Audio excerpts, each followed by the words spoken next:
guys, gagawa tayo ng chicken sa air fryer. So, ito yung aking ingredients. Meron ako nitong breast chicken na slice ko ng cube. Saka isang potato na I cut it to 4 pieces. So, ilalagay ko dito yung potato. So, yan. So, ganyan. Then, minarinate ko to sa lemon, paprika, black pepper, and chicken spicy, salt, and black pepper. Hindi ko lang siya dito into pieces. Very easy. No oil.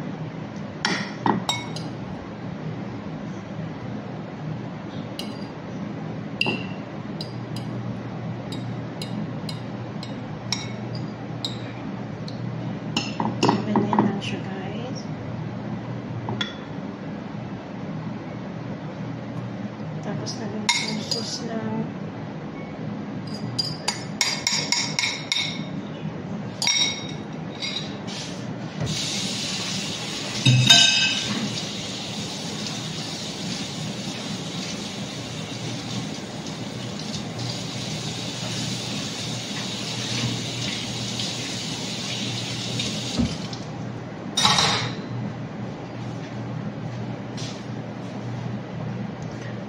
then, lagay ko itong mga matitigas na gulay like carrots, beans on this side.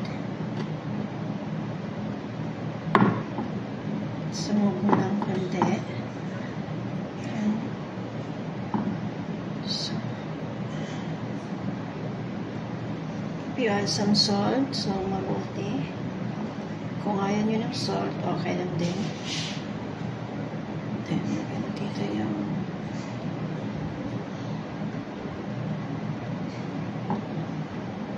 so, ganyan lang siya guys. Sobrang easy yan. Maganda.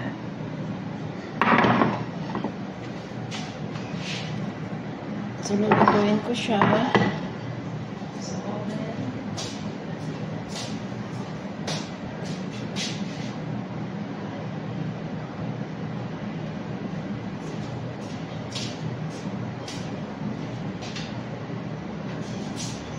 Gusto nyo dagdagan ng salt, okay lang din, konti. Tapos, lagyan nyo ng kahit konting 1 teaspoon na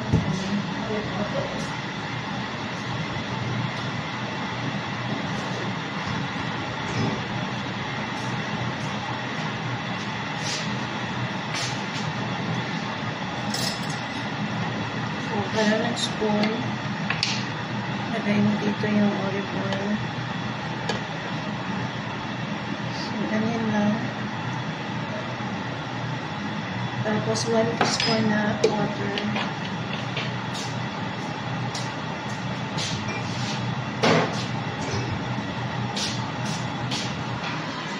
Or tablespoon.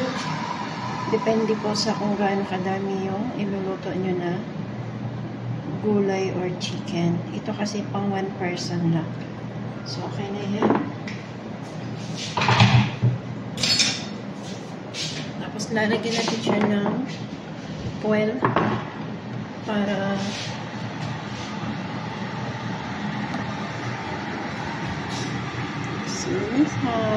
sobrang ganda niya. Thank you for watching.